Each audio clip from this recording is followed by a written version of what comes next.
dan teman-teman semua, Gonggyo pagi yang begitu semangat. Bapak Ibu generasi muda semuanya, sekali lagi selamat pagi. Apa kabar semuanya?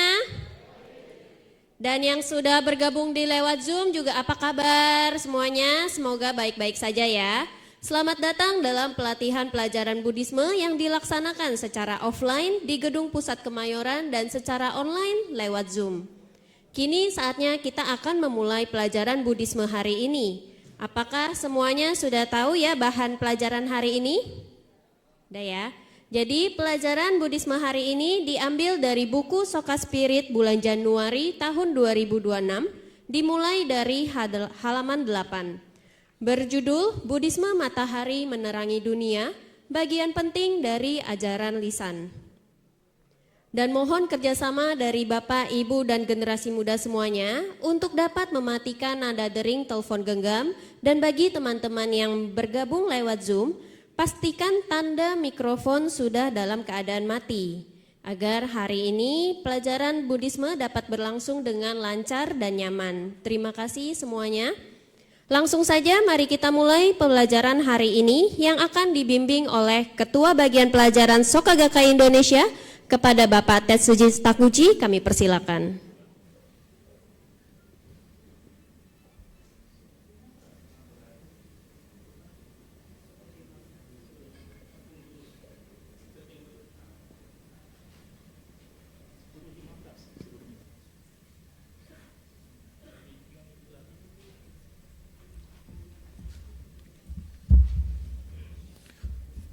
Ya, selamat pagi Bapak-bapak, Ibu-ibu, dan generasi muda sekalian.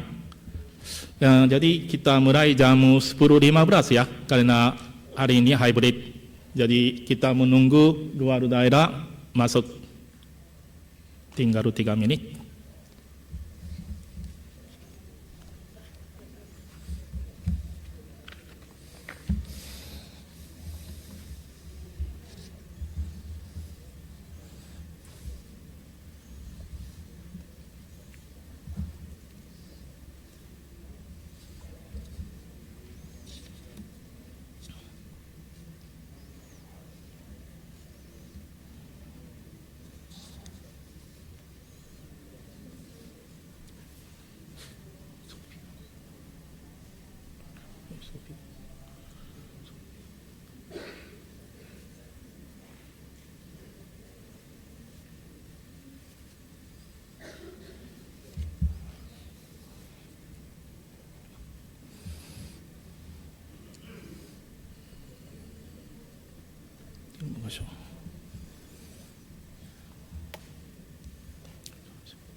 Pak Trisno, jadi seluruh Indonesia sudah siap, jadi kita mulai ya.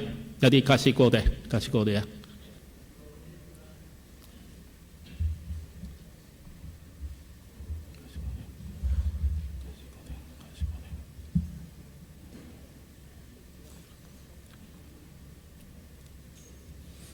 Kalau hybrid kesulitannya itu ya.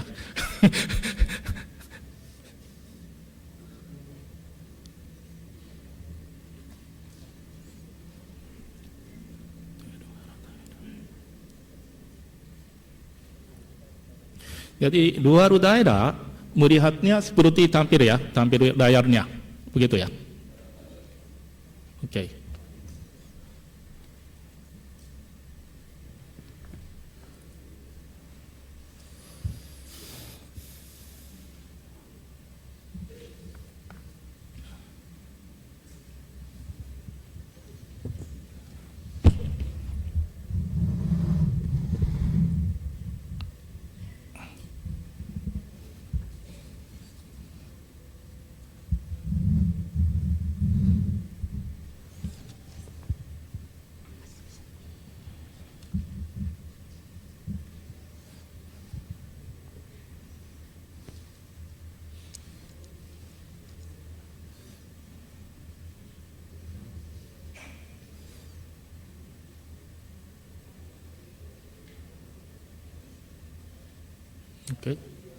Oke.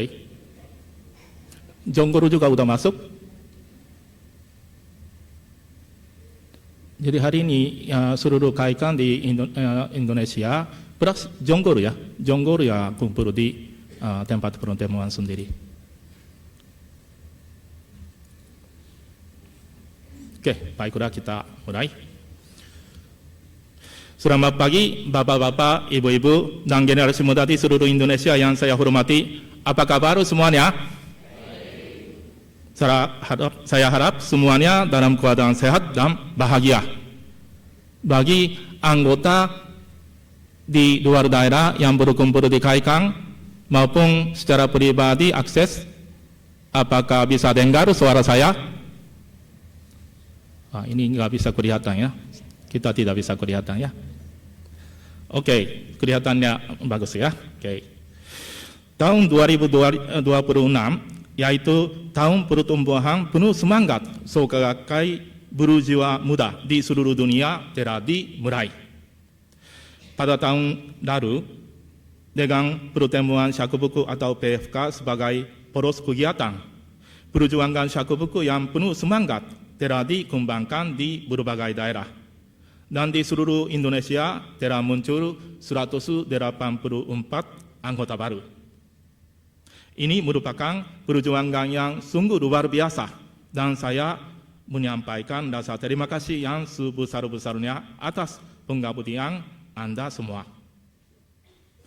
Pada tahun ini, sambil dengan penuh perhatian membina para anggota baru tersebut, marilah kita semakin mendorong perjuangan Shakubuku yang baru.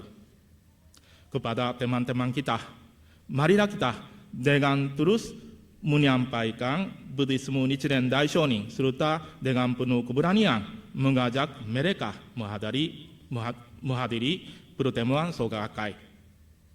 Selain itu, pada tanggal 27 September tahun ini akan diselenggarakan ujian pelajaran Buddhisme tingkat menengah yang untuk pertama kalinya diadakan kembali setelah 4 tahun. 27 September. Okay. Jadi kepada anggota yang telah lulus ujian tingkat dasar pada tahun 2023, terima kasih telah menunggu begitu lama.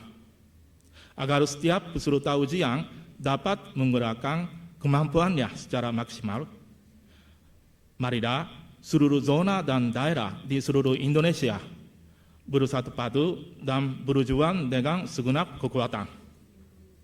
Baiklah, sekarang saya ingin memulai ceramah Gosho pertama di tahun ini. Pada tahun ini juga, kita akan menggunakan Buddhisme Matahari Menerangi Dunia yang dimuat dalam Soka Spirit sebagai bahan pelajaran. Bahan pelajaran hari ini adalah bagian-bagian penting dari catatan ajaran lisan. 1. Nammyo Horen Gekyo. Marilah kita bersama-sama mempelajari secara mendalam catatan ajaran lisan yang merupakan inti hakikat dari Buddhisme Nichiren Daishonin. Pertama-tama, tolong dibacakan ceramah 1, Soka Spirit halaman 9, sebelah kanan tengah. Ya, silakan. Dimulai dengan bagian ini, saya ingin belajar bersama Anda sebagai bodhisatwa seperjuangan yang muncul dari bumi mengenai catatan ajaran lisan, sebuah karya yang merangkum intisari Buddhisme Nichiren. Nichiren Daishonin adalah Buddha pokok masa akhir Dharma yang tercerahkan, memeluk dan mewujudkan hukum Nammyo Horen Gekyo, ajaran agung yang memungkinkan semua orang mencapai kesadaran Buddha sebagai manusia biasa. Berdasarkan pencerahannya terhadap kebenaran hakiki ini, beliau secara leluasa dan dinamis membabarkan sutra bunga teratai beserta sutra pembuka dan penutupnya, memberikan interpretasi yang hidup. Nikosonin konon menyusun kata-kata mutiara dan pernyataan berharga dari Daishonin ini kepada murid-muridnya. Catatan ajaran lisan merupakan konspirasi yang tercipta melalui semangat kesatuan guru dan murid. Ya, terima kasih. Catatan ajaran lisan adalah kumpulan ajaran yang dirangkum dari ceramah Nichiren Daishonin pada masa akhir hidup beliau di Gunung Minobu selama kurang lebih 3 tahun mengenai bagian-bagian penting dari Sutra Bunga Teratai. Ciri khasnya terletak pada penjelasan Sutra Bunga Teratai yang disampaikan dengan berlandaskan tafsiran Mahaguru Tentai dan Mahaguru Myaro, lalu sekaligus dijelaskan dari sudut pandang Nichiren Daishonin sendiri. Di sini ditunjukkan ajaran yang mendalam dan konkret yang sejalan langsung dengan jiwa Daishonin sebagai Buddha pokok masa akhir Dharma. Di sisi lain, dalam kebiksuan Nichiren Ortodoks, untuk waktu yang lama, catatan ajaran lisan merupakan gosho yang hanya diizinkan untuk dibaca oleh biksu kedudukan tinggi. Dan bahkan biksu biasa pun tidak diperkenankan untuk membacanya. Dalam pengertian tersebut, catatan ajaran lisan dapat dikatakan sebagai simbol otoritas ajaran dalam kebiksuan Nichiren Ortodoks.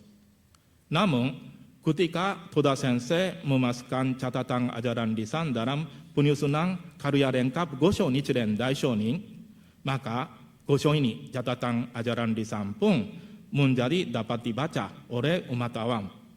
Di sinilah ditegaskan dengan jelas bahwa Buddhisme Nichiren Daishonin bukanlah ilmu pengetahuan untuk kalangan biksu, melainkan agama untuk mencapai kesadaran Buddha bagi setiap rakyat.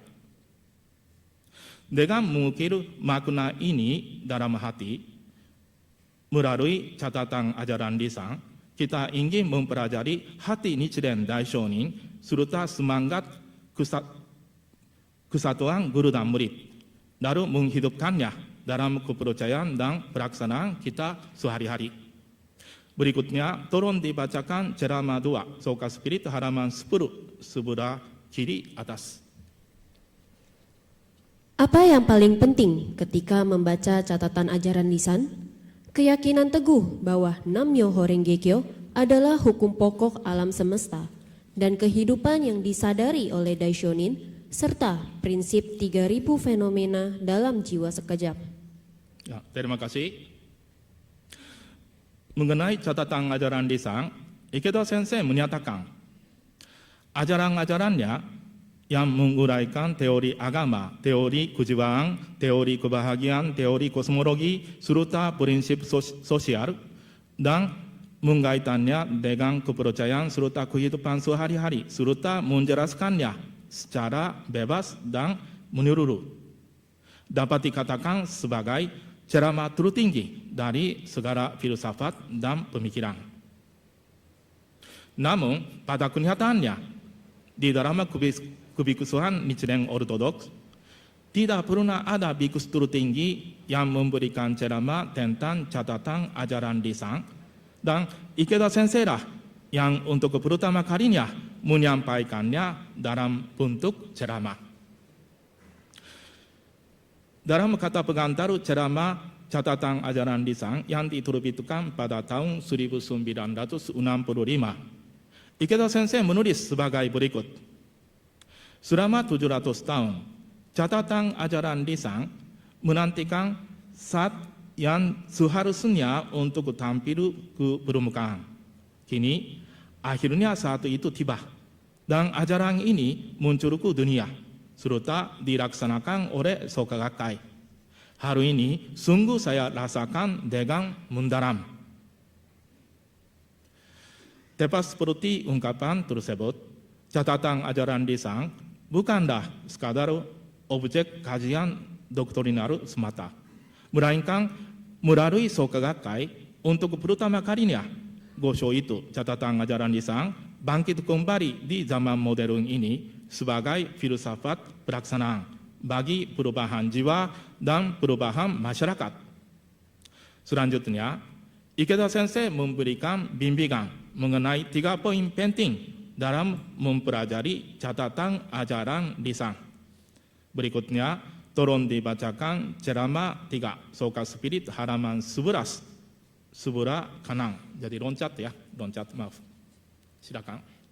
Pertama, Buddhisme Nichiren adalah Buddhisme rakyat. Dalam catatan ajaran lisan, kita menemukan hal ini diuraikan sebagai manusia biasa identik dengan makhluk tingkat tertinggi, yaitu dunia Buddha. Dan Buddha pada masa akhir Dharma adalah manusia biasa. Penggalan-penggalan ini merupakan deklarasi bahwa Buddha tidaklah berbeda atau ada di atas manusia. Manusia biasa adalah pondasi dari segalanya.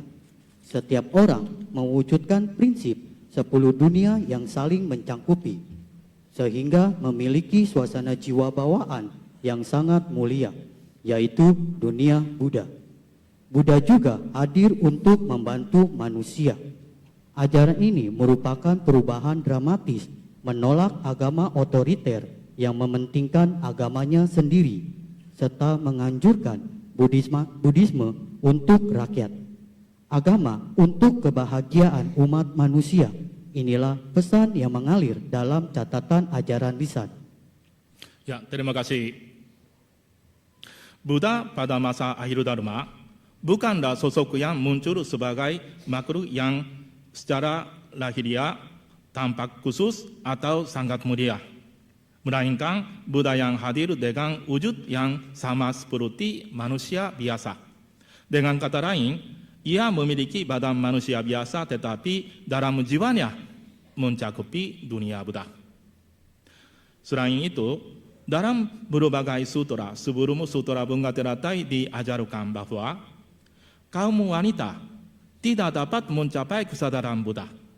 Namun, prinsip 10 dunia yang saling mencakupi dalam bab upaya bijaksana menerangkan bahwa dunia Buddha tercakup di dalam jiwa semua orang. Dengan demikian, Daishonin secara tegas menunjukkan bahwa Sutra Bunga Teratai adalah sutra yang dibabarkan demi membuat seluruh umat manusia mencapai kesadaran Buddha.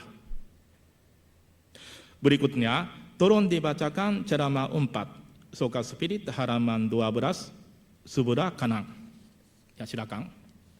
Kedua, Buddhisme Nichiren adalah agama guru dan murid. Frasa Nichiren dan para pengikutnya sering muncul dalam catatan ajaran lisan. Makna yang sama diungkapkan dalam frasa "saya dan murid-murid saya" dari surat Membuka Mata. Dalam menjelaskan istilah raungan singa, Daishonin berkata, raungan adalah suara guru dan murid yang melantunkan Daimoku Nam-myoho Renge-kyo secara bersamaan. Melangkah maju dengan berani dan penuh semangat dalam perjuangan bersama sebagai guru dan murid untuk menyebarkan hukum gaib adalah jalan langsung menuju pencapaian kesadaran Buddha. Ya, terima kasih. Pada dasarnya, dalam banyak agama Buddha lainnya, para biksu dan umat awam tidak ditempatkan dalam hubungan guru dan murid. Yang memikul pelaksanaan keagamaan hanyalah para biksu. Sedangkan umat awam tidak melakukan gongyo maupun melantunkan daimoku dan diposisikan sebagai pihak yang memberikan sumbangan kepada biksu. Namun, Sutra Bunga Teratai menolak pandangan semacam ini dan mengajarkan bahwa baik biksu maupun umat awam sama-sama menjalankan pelaksanaan Buddhis. Sekalipun hanya para biksu yang berdiam di kuil dan melaksanakannya, Buddhisme tidak akan menyebar ke seluruh masyarakat. Justru, ketika umat awam mempelajari Buddhisme, melaksanakannya dalam kehidupan mereka sendiri dan dalam masyarakat nyata, serta menebarkannya kepada orang lain, barulah kosen luhur menjadi kenyataan. Oleh karena itu, Sutra Bunga Teratai menempatkan kesetaraan antara biksu dan umat awam sebagai prinsip dasar, serta menunjukkan bahwa hubungan guru dan murid juga mutlak diperlukan di kalangan umat awam. Selain itu, untuk mempertahankan dan memperdalam kepercayaan sepanjang hidup, keberadaan seorang guru yang membimbing kita dengan benar sangatlah penting. Hati manusia mudah berubah dan terguncang, sehingga mungkin juga di tengah pelaksanaan Buddhis, kita mengabaikan pelaksanaan kepercayaan karena dikalahkan oleh kelemahan diri sendiri ketika mengalami kesulitan dan keraguan.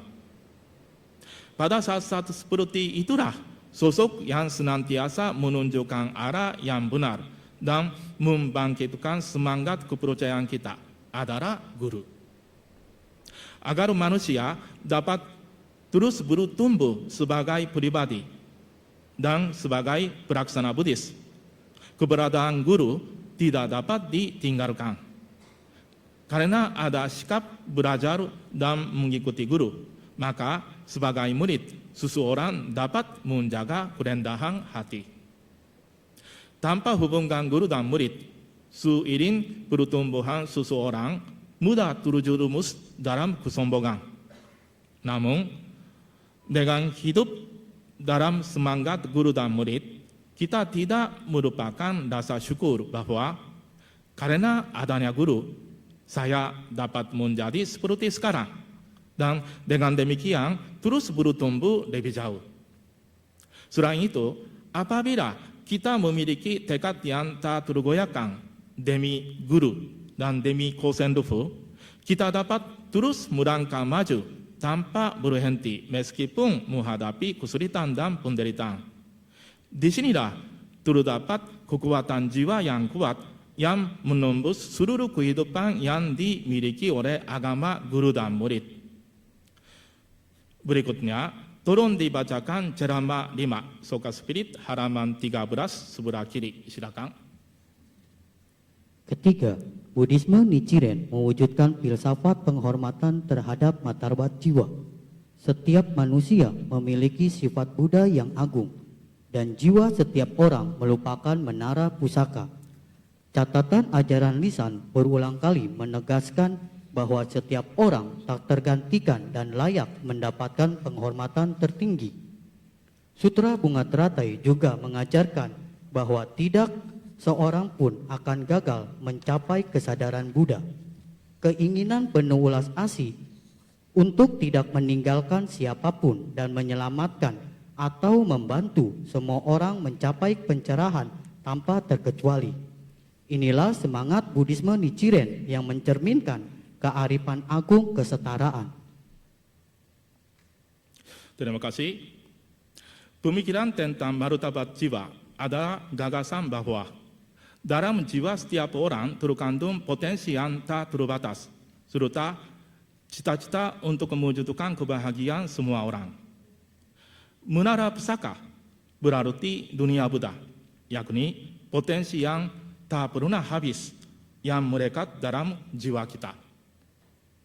Buddhisme Nichiren mengajarkan bahwa justru di dalam tindakan yang dilandasi keinginan akan kebahagiaan kawan-kawan kita lah terdapat perubahan karma diri sendiri. Nichiren Daisho ni mengajarkan seperti jika seseorang menyalakan api untuk orang lain, ia akan menerangi jalannya sendiri. Ini penggalan Gosho yang terkenal ya. Dan menjelaskan bahwa pelaksanaan mengabdikan diri bagi orang lain akan membawa pertumbuhan dan perubahan bagi diri kita sendiri. Dengan kata lain, dengan pelaksanaan bodhisattva, kita dapat mengubah karma diri sendiri.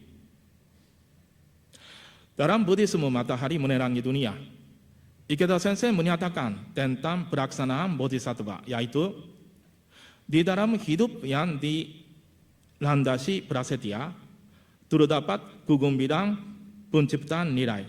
Artinya, menjalankan pelaksanaan dengan prasetya di dalam hati itu sendiri, menjadi kekuatan untuk membuka jalan kehidupan. Selain itu, pada peresmian Balai Prasetya Agung Kosen Lufu atau Daisedo pada November 2013, Ikeda Sensei menerukan bahwa Prasetya Agung Kosen Lufu dan jiwa dunia Buddha adalah satu kesatuan. Ketika kita meneguhkan dan menembus prasetya tersebut. Keberanian, kearifan, dan belasasi Buddha akan muncul.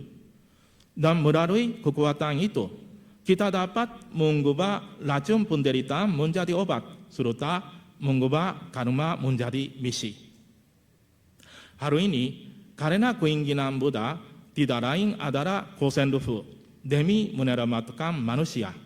Dan di tempat kita berprasetya untuk kosen lufu itulah dunia Buddha akan terwujud. Baiklah, selanjutnya marilah kita memasuki penggalan Gosho hari ini. Ini sampai sekarang, sampai sini ya, pendahuluan. Pendahuluannya 20 menit. Sekarang baru masuk ya kalimat Gosho ya. Ya kalimat Gosho. Ya, Soka Spirit halaman 14 sebelah kiri tengah. Ya maaf, jadi di dalam penggalan Gosho saya ganti kata ya. Ya, mendedikasikan saya ganti sama mengabdikan. Mengabdikan. Ya, silakan. Penggalan Gosho, Nam-myoho Renge Kyo.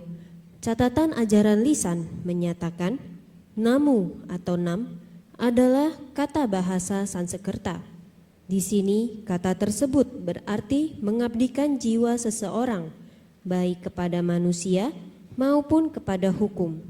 Dalam konteks manusia, seseorang mengabdikan jiwanya kepada Buddha Sakyamuni. Sedangkan dalam konteks hukum, seseorang mengabdikan jiwanya kepada Sutra Bunga Teratai. Pengabdian berarti pengabdian pada prinsip kebenaran yang abadi dan tidak berubah dari ajaran teoritis. Sedangkan jiwa berarti bahwa jiwa seseorang yang diabdikan pada prinsip itu mendasarkan dirinya pada kearifan kebenaran yang berfungsi sesuai dengan keadaan yang berubah dari ajaran pokok. Pada intinya, seseorang mengabdikan jiwanya kepada Nam-myoho Renge Kyo. Ya, terima kasih. Ikeda Sensei memberikan ceramah mengenai Nam-myoho Renge Kyo sebagai berikut.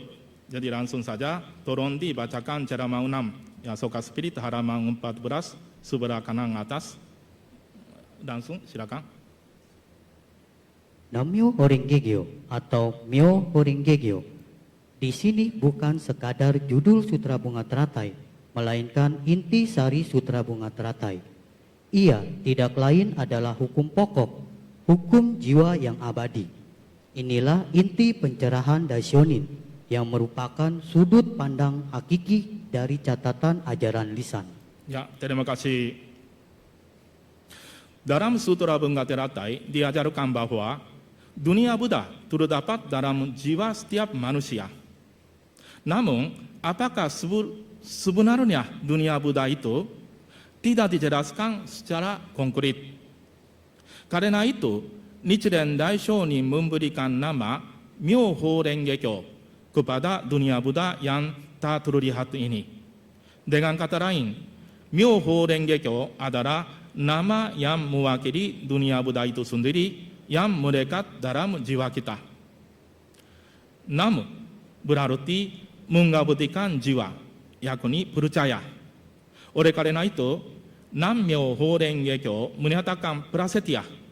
Saya mempercayai dunia Buddha yang melekat dalam jiwa dan saya mengabdikan jiwanya kepada dunia Buddha itu. Ya berarti satu kali sebut Nam-myoho Renge Kyo, kita prasetyanya demikian. Saya mempercayai dunia Buddha yang melekat dalam jiwa dan saya mengabdikan jiwanya kepada dunia Buddha itu. Satu kali Nam-myoho Renge Kyo, maknanya demikian. Berarti kita sebut 1 juta daimoku, berarti 1 juta kali ya bersumpah. Berarti hal yang luar biasa sebetulnya. Okay. Selain itu, ketika dikatakan bahwa dalam konteks manusia, seseorang mengabdikan jiwanya kepada Buddha Sakyamuni. Yang dimaksud dengan Sakyamuni di sini tidak terbatas pada Buddha Sakyamuni sebagai tokoh sejarah, melainkan menunjuk pada jiwa Buddha yang telah mencapai pencerahan sejak masa lampau yang sangat jauh. Jiwa itu dipahami sebagai satu dengan jiwa nichiren daishoni. Lebih lanjut, ketika dikatakan bahwa dalam konteks hukum, seseorang mengabdikan jiwanya kepada Sutra Bunga Teratai, yang dimaksud dengan Sutra Bunga Teratai di sini tidak terbatas pada kitab suci sebagai rangkaian aksara, melainkan menunjuk pada hukum gaib itu sendiri yang diwujudkan dalam Gohonzon. Dengan demikian, Nammyo Horengekyo adalah ungkapan yang menunjukkan inti dari pelaksanaan untuk mengabdikan jiwanya kepada jiwa dunia Buddha dan hukum pokok, serta membangkitkan dunia Buddha yang melekat dalam jiwa kita sendiri. Mari kita mendengarkan lebih detail ceramah Ikeda Sensei. Tolong dibacakan ceramah 7, Soka Spirit halaman 15, sebelah kiri tengah. Silakan.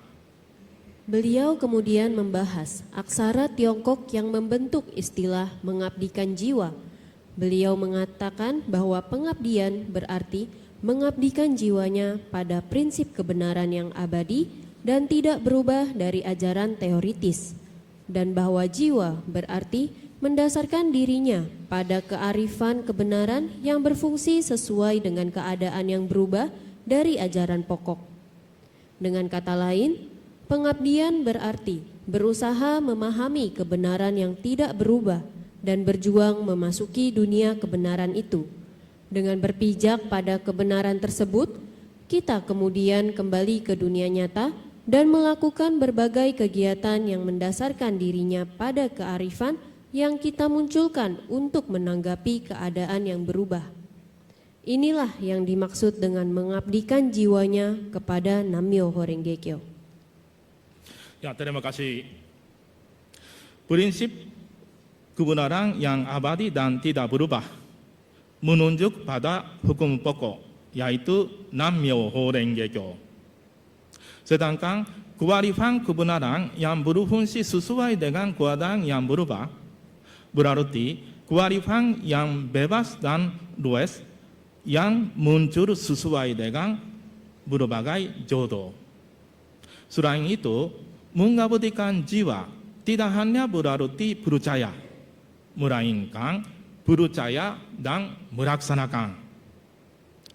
Kita mempercayai Myo Horengekyo dan melalui pelaksanaan melantunkan daimoku, menarik keluar kearifan Buddha, lalu mengubah berbagai persoalan dalam kehidupan dengan prinsip mengubah racun menjadi obat. Selanjutnya, Ikeda Sensei memberikan ceramah mengenai kesadaran mendalam Toda Sensei di dalam penjara. Tolong dibacakan ceramah 8, Soka Spirit halaman 15, sebelah kanan bawah. Silakan. Selain itu, kita juga dapat memahami kesadaran mendalam Toda Sensei di dalam penjara, bahwa Buddha adalah jiwa itu sendiri dan bahwa beliau adalah bodhisatwa muncul dari bumi. Dari sudut pandang mengabdikan jiwanya dan mendasarkan dirinya pada hukum. Melalui pencarian kebenaran tertinggi Buddhisme, beliau menyadari bahwa Sutra Bunga Teratai mewujudkan hukum jiwa yang abadi yang meliputi masa lampau, sekarang, dan akan datang.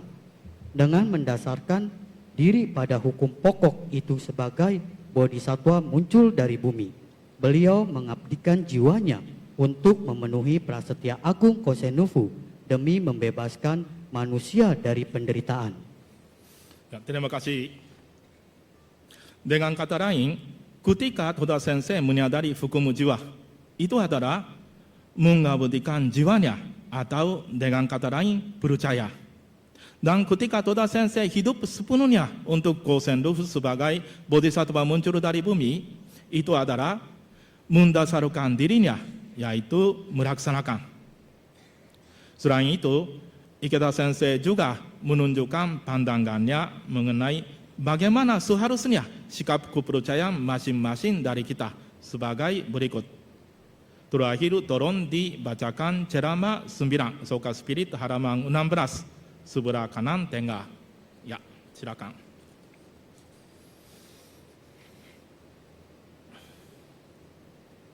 Soka berarti menciptakan nilai. Sebagai bodhisattva seperjuangan yang muncul dari bumi, marilah kita dengan bebas memunculkan kearifan berdasarkan hukum gaib untuk menciptakan kebahagiaan dan perdamaian, sehingga makin banyak bunga manusia yang kaya, warna, dan cemerlang bermekaran di sana-sini. Ya, terima kasih. Dengan demikian, Soka yang nama dari Soka Kai ya, Soka berarti cara hidup itu sendiri, yaitu menciptakan nilai kebahagiaan dan perdamaian dalam kehidupan nyata melalui kearifan yang muncul dari kepercayaan. Hari ini kita telah mempelajari makna kepercayaan yang berlandaskan pada Nammyo Horenge Kyo. Nammyo Horenge Kyo yang kita lantunkan bukanlah sekadar rangkaian kata dan juga bukan bentuk kepercayaan yang bersifat formalitas belaka. Nammyo, ya, mulai sekarang jadi kesimpulan ya, saya menyimpulkan ya ceramah yang tadi. Nammyo Horenge Kyo merupakan prasetya yang teguh untuk sepenuhnya mempercayai dunia Buddha yang melekat di dalam jiwa kita sendiri, serta menampilkan kekuatannya di tengah kehidupan nyata. Makna menggabungkan jiwanya adalah percaya pada hukum jiwa pokok yang tidak pernah berubah, apapun zamannya dan apapun kondisi yang kita hadapi. Sementara itu, makna mendasarkan dirinya adalah dengan keyakinan tersebut di dalam hati, munculkan kearifan sepenuhnya dan bertindak demi sesama manusia serta demi masyarakat, tepat di tengah kehidupan nyata. Inti hakikat Buddhisme terletak pada sikap yang tidak berhenti hanya pada kepercayaan, melainkan melangkah menuju tindakan dan pelaksanaan nyata. Kesadaran mendalam Toda Sensei di dalam penjara, yakni kesadaran bahwa Buddha adalah jiwa itu sendiri dan beliau adalah bodhisattva muncul dari bumi, bukanlah pengalaman yang hanya dimiliki oleh orang-orang istimewa. Itu adalah kebenaran jiwa yang pasti dapat kita wujudkan sendiri melalui perantunan daimoku dan pelaksanaan yang terus-menerus. Dan pada akhirnya, cara hidup yang kita tuju adalah Soka, yaitu kehidupan yang menciptakan nilai kebahagiaan dan perdamaian secara nyata. Kita para bodhisattva seperjuangan yang muncul dari bumi dengan kearifan yang mendasarkan dirinya pada hukum gaib, Nammyo Horenge Kyo, mampu memenangkan kehidupan, menerangi sesama manusia, serta menebarkan harapan ke dalam masyarakat. Dengan melantunkan Nammyo Horenge Kyo, marilah kita menjadikan setiap hari sebagai panggung penciptaan nilai dan menjalani kehidupan ini sepenuh hati. Dengan demikian, penjelasan bagian pertama dari ceramah Gosho hari ini saya akhiri. Saya berharap agar apa yang dipelajari hari ini dapat dilaksanakan secara nyata dan penuh semangat dalam kehidupan sehari-hari Anda semua. Dengan kegembiraan dan harapan di dalam hati yang menjadikan Gosho sebagai landasan utama kita, marilah kita terus berjuang bersama untuk membangun kehidupan yang paling bahagia. Terima kasih banyak atas perhatiannya. Selamat siang.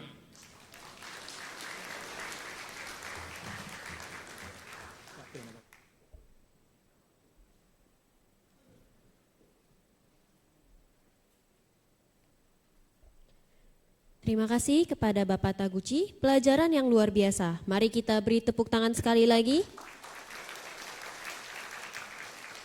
Selanjutnya, mari kita dengarkan penyampaian pelajaran Buddhisme oleh Wakil Ketua Bagian Pelajaran Soka Gakkai Indonesia kepada Bapak Sofian Shugo. Kami persilakan.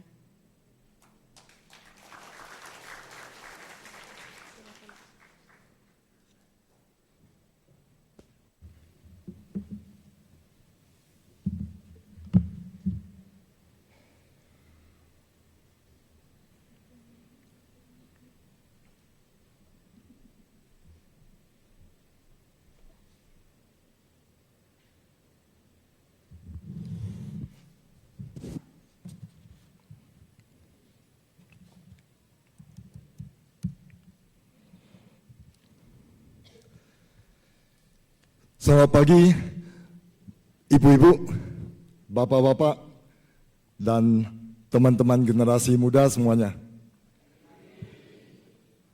Terima kasih atas waktu berharga yang diberikan kepada saya hari ini untuk berbagi satu filosofi kebahagiaan yang saya pelajari dari ceramah dan bimbingan Ikeda Sensei.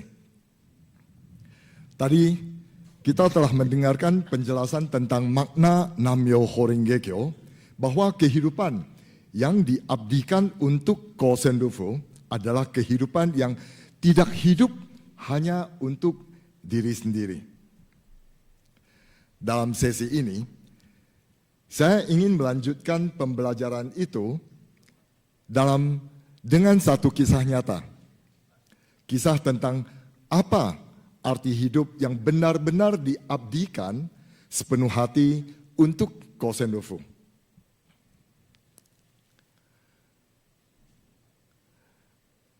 Slide pertama sudah muncul? Sudah ya? Oh, ini slide kedua ya, baik.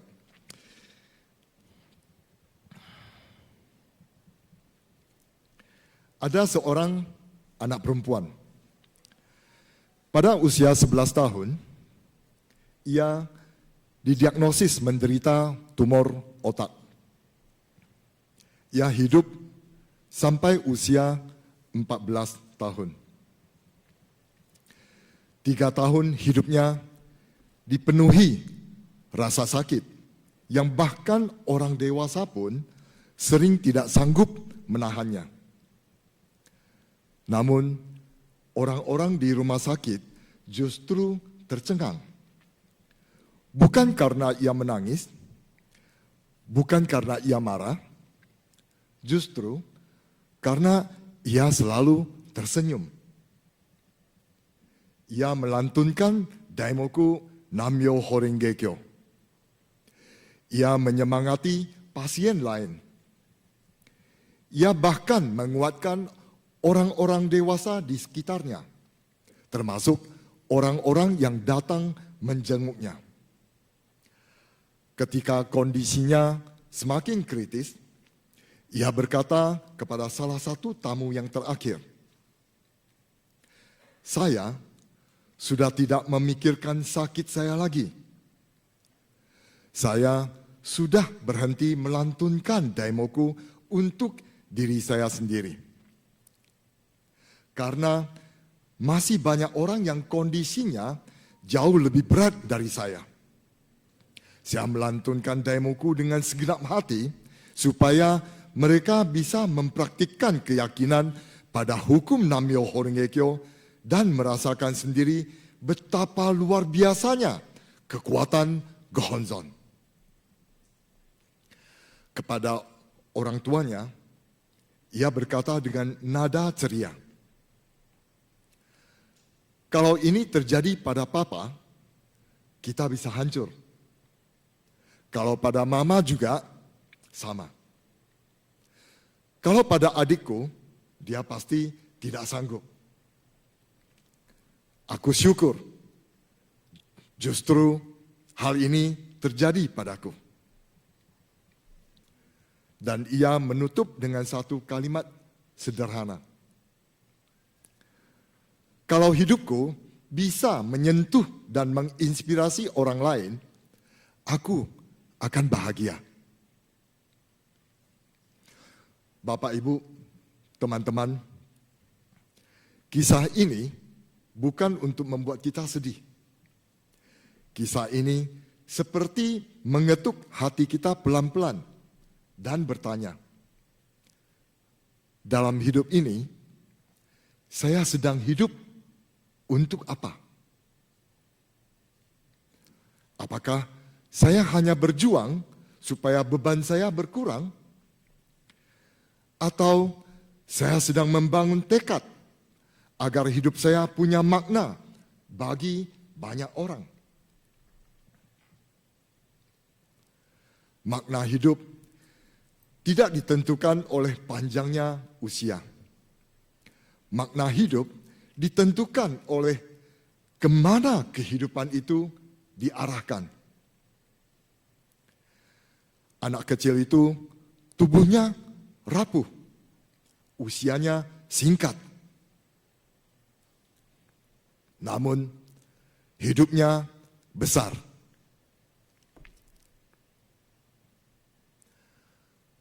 Bukan karena ia bebas dari penderitaan, melainkan karena ia memberi makna pada penderitaannya. Pertanyaannya sekarang bukan lagi tentang dia. Ini tentang kita. Tentang bagaimana kita memilih menjalani hidup kita sendiri. Tadi kita telah melihat satu hal dengan sangat jelas. Ketika seseorang mengabdikan hidupnya dengan sepenuh hati, itulah kekuatan Nam dari Nam-myoho Renge Kyo. Kekuatan seperti itu tidak lahir dari kondisi ideal. Bukan juga dari usia, bukan dari situasi yang menguntungkan. Kekuatan itu lahir dari hubungan yang hidup dengan hukum atau dharma yang diyakini sepenuh hati. Dan disinilah kita mulai memahami ajaran ini sejak awal tidak pernah berpikir kecil. Sekarang, mari kita lihat satu hal penting. Bukan untuk mencari jawaban lain, melainkan untuk melihat betapa besarnya ajaran ini. Dalam catatan ajaran lisan, Nichiren Daishonin menjelaskan, kata Nam dalam Nam-myoho Renge Kyo berasal dari bahasa Sanskerta. Sementara Myoho, Renge, dan Kyo berasal dari bahasa Tionghoa. Bahasa Sanskerta dan bahasa Tionghoa ini berpadu dalam satu momen membentuk Nam-myoho Renge Kyo. Sekilas, ini terdengar seperti penjelasan tentang bahasa. Namun sebenarnya, ini menunjukkan sejauh mana ajaran ini memandang kehidupan. Pada zaman Daishonin, India dan Tiongkok mewakili dunia. Artinya, sejak awal, ajaran ini lahir untuk seluruh umat manusia. Bukan untuk satu bangsa, bukan untuk satu budaya, bukan untuk satu latar belakang kehidupan. Karena itu, ajaran ini bisa hadir dimanapun. Di rumah sederhana, di kamar kos, di rumah mewah, di pabrik, di kantor, di pasar, pasar elang,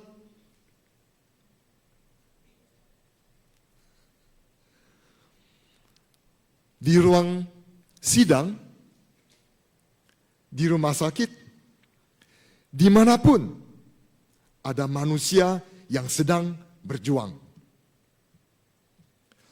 Dan sejarah membuktikan bahwa ini bukan teori. Ketika Buddhisme menyebar dari India ke arah timur, Sutra Bunga Teratai diterjemahkan ke berbagai bahasa. Bahasanya berubah, budayanya berbeda, namun pesannya tetap sama. Harapan, kebangkitan, dan martabat kehidupan. Bahkan ketika Nichiren Daishonin diasingkan di Pulau Sado, di zaman yang penuh kekacauan dan penindasan, beliau tidak berbicara tentang kemunduran. Beliau justru berbicara tentang masa depan. Saya katakan bahwa Buddhisme pasti akan bangkit dan menyebar dari timur, dari negeri Jepang. Ini bukan harapan kosong. Ini adalah prasetya, sumpah suci. Dan prasetya ini diteruskan oleh murid beliau, Nikko Shonin, dan oleh guru murid Soka Gakkai hingga kini. Tulisan-tulisan Daishonin dibaca dalam banyak bahasa, dipraktikkan di banyak negara, dihayati oleh orang-orang dengan latar belakang yang sangat berbeda. Namun mereka dipersatukan oleh satu hal, yaitu keinginan untuk menjalani hidup yang bermakna dan bermanfaat bagi orang lain. Inilah yang disebut Nichiren Daishonin sebagai prasetya agung. Prasetya agung berarti penyebaran hukum Nammyo Horengekyo. Ikeda Sensei menegaskan makna ini dengan sangat jelas. Kosenrufu bukan tujuan abstrak di masa depan. Kosenrufu dimulai dari satu tekad manusia yang memutuskan untuk hidup demi kebahagiaan orang lain. Artinya apa? Artinya, Kosenrufu tidak menunggu dunia berubah dulu. Kosenrufu dimulai saat satu orang pulang ke rumah dan memilih berbicara lebih lembut. Saat satu orang memilih tidak menyerah pada kebencian. Saat satu orang berkata dalam hati, "Aku akan melangkah maju." Kosenrufu seringkali tidak dimulai dari hal besar. Ia dimulai dari satu suara, satu kalimat,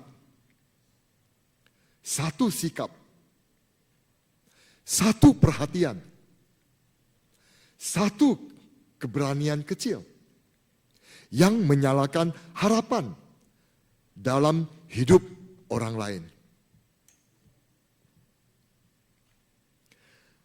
Tadi kita melihat makna kata nam.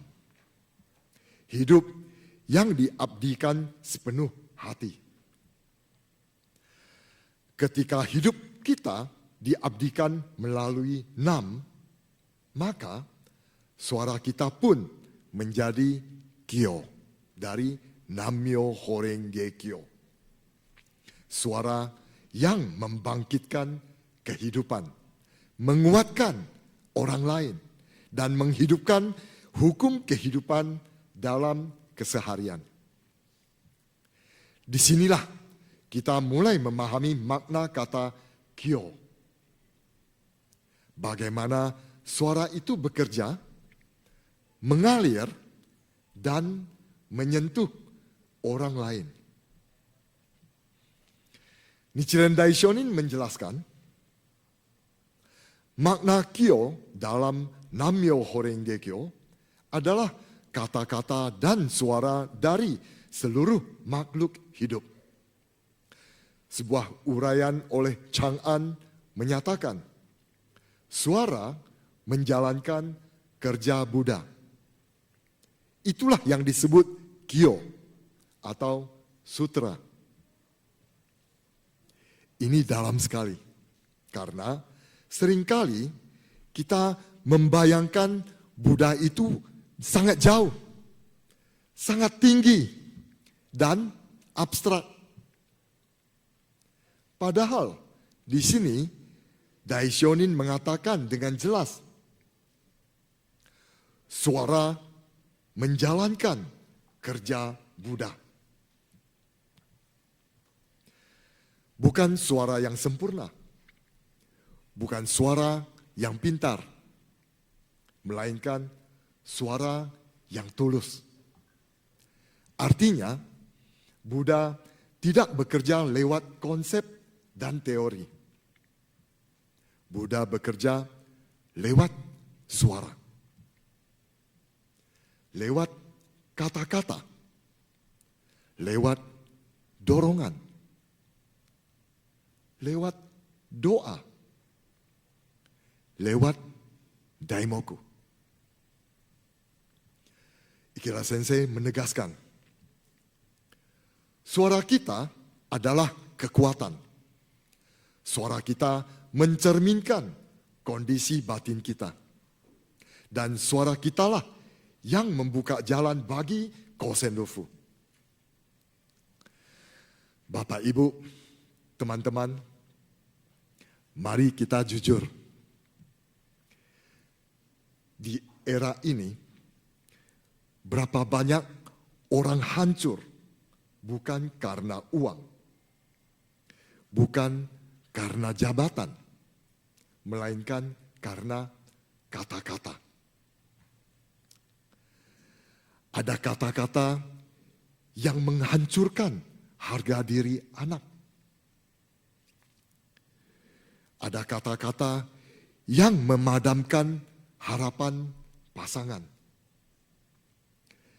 Ada kata-kata yang membuat orang putus asa di tempat kerja.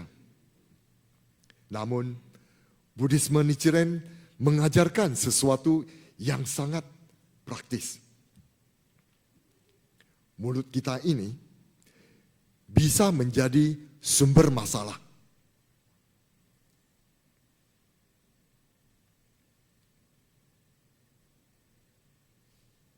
Dalam pepatah Mandarin, saya tiba-tiba teringat, ini tidak ada di dalam teks saya. Bunyinya, huo chong kou chu. Jenny boleh bantu terjemahkan? Huo chong kou chu.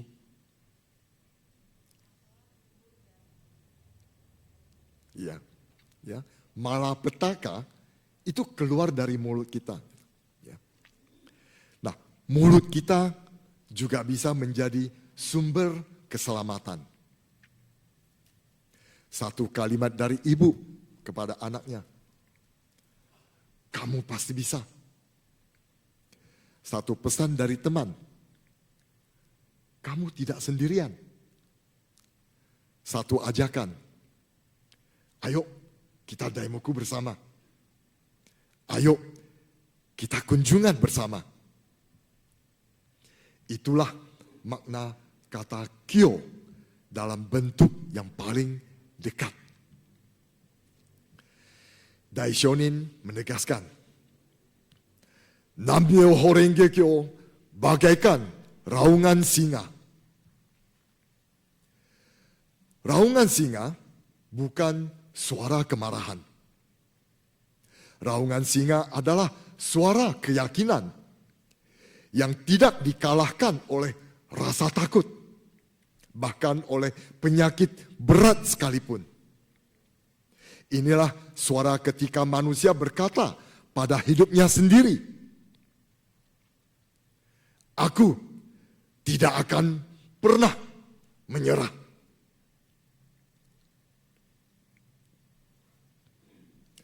Dan Daishonin juga menjelaskan, tidak ada satu tempat pun di 10 penjuru dunia yang tidak dapat dijangkau oleh suara lantunan daimoku kita. Artinya, ketika kita melantunkan daimoku untuk diri sendiri, untuk keluarga, dan untuk orang lain, kita sedang mengirimkan cahaya kehidupan, melampaui jarak, melampaui situasi, bahkan melampaui batas hidup dan mati. Arwah leluhur kita pun dapat menerima kiriman Daimoku dari kita. Sejak manusia lahir, bahkan sebelum memahami kata-kata, kita sudah merespons nada suara. Apakah suara itu aman? Apakah itu penuh kasih? Atau justru menekan dan melukai? Karena itu, hari ini kita akan membahas dua jenis suara. Suara hangat dan suara berkeyakinan. Bapak, Ibu, teman-teman, hari ini tanggal berapa? Tanggal 11. Tanggal 11 bulan Mei tahun lalu, kita juga berkumpul di sini, belajar bersama. Dan hari itu, kita melakukan satu hal sederhana. Masih ingat? Kita tersenyum kepada orang di sebelah kita. Masih ingat? Ya. Ibu Mar angguk kepala ya.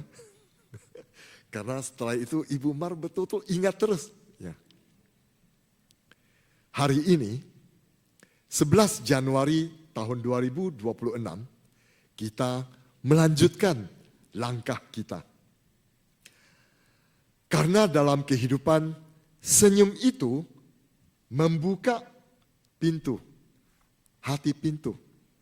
Tetapi suara menentukan arah. Hari ini saya ingin mengajak kita semua melakukan satu langkah kecil lagi. Boleh? Sekarang sama, silakan melihat ke kanan atau ke kiri. Yang agak jauh pun gak apa-apa. Dengan senyum yang hangat. Ya, Pak Aming bisa lihat ke Kim On. Ya, Kim On bisa lihat papanya. Ya. Dengan senyum hangat. Ya. Bahkan senyum dalam hati pun cukup. Senyum dalam hati pun cukup. Ucapkan dengan suara yang lembut. Selamat pagi. 1, 2, 3. Lihat ke samping sambil senyum.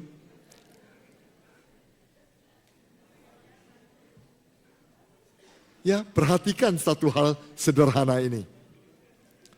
Bukan kata-katanya, tapi nadanya. Inilah awal dari dialog Buddhisme. Bukan debat, bukan ceramah panjang, tetapi satu suara yang membuat hati lain merasa aman. Dan sekarang, belum selesai. Dengan suara yang tenang dan kali ini berkeyakinan.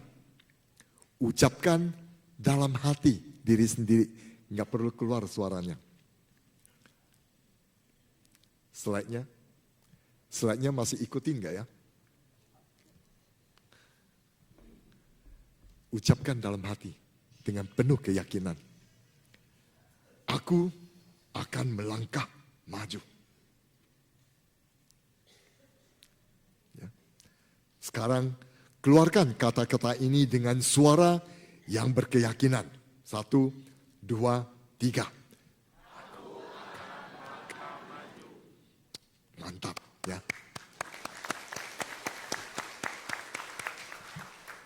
Inilah suara yang membangkitkan kehidupan. Suara yang menjalankan kerja Buddha. Dan akhirnya kita sampai pada puncak ceramah Ikeda Sensei kali ini. Dalam Sutra Bunga Teratai diceritakan tentang kemunculan menara pusaka. Menara agung yang muncul dari dalam bumi dan memancarkan cahaya. Ikeda Sensei menegaskan, menara pusaka bukan bangunan. Menara pusaka adalah kehidupan manusia itu sendiri. Kehidupan yang mengabdikan diri bagi kebahagiaan orang lain. Mari kita kembali pada kisah anak kecil tadi. Sebelum wafat, ia meninggalkan satu pesan. Praktik keyakinan berarti terus percaya sampai saat terakhir. Dan ia menunjukkannya melalui hidupnya sendiri.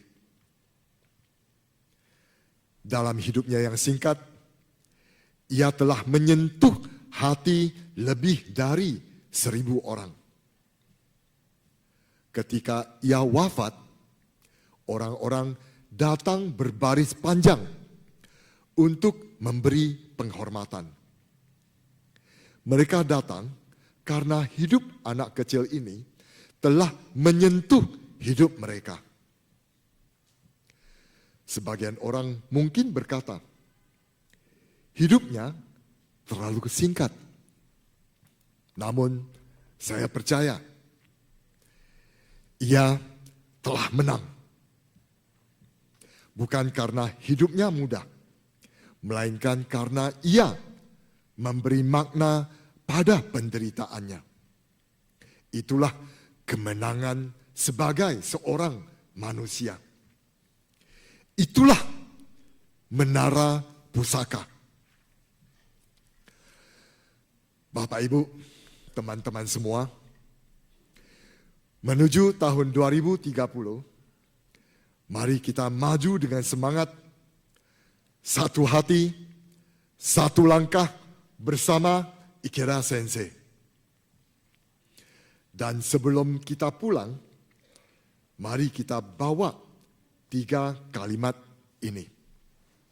Pertama, hidup yang diabdikan atau nam adalah hidup yang bermakna. Kedua, satu suara, satu dialog bisa menyelamatkan satu kehidupan. Ketiga, aku akan melangkah maju. Itulah Nam-myoho Renge Kyo yang hidup. Hidup di pilihan kita. Hidup di suara kita. Dan hidup di langkah kita hari ini. Nam-myoho Renge Kyo bukan sekadar kata yang kita lantunkan. Ia adalah cara kita hidup, cara kita bersuara, dan cara kita melangkah. Mari kita gunakan suara kita untuk menjalankan kerja Buddha. Mari kita jadikan hidup kita bermakna bagi orang lain. Sekian dan terima kasih.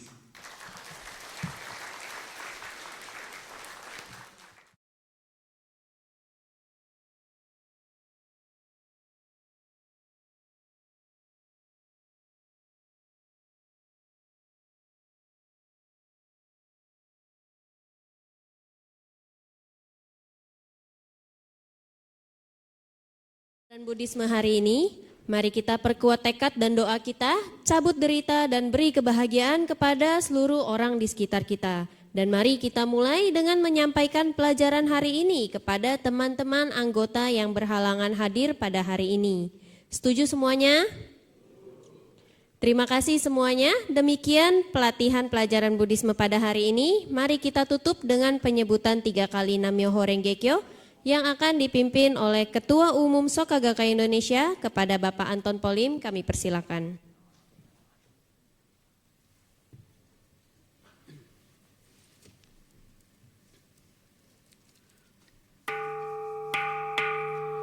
Nam-myoho-renge-kyo, Nam-myoho-renge-kyo, Nam-myoho-renge-kyo. Terima kasih.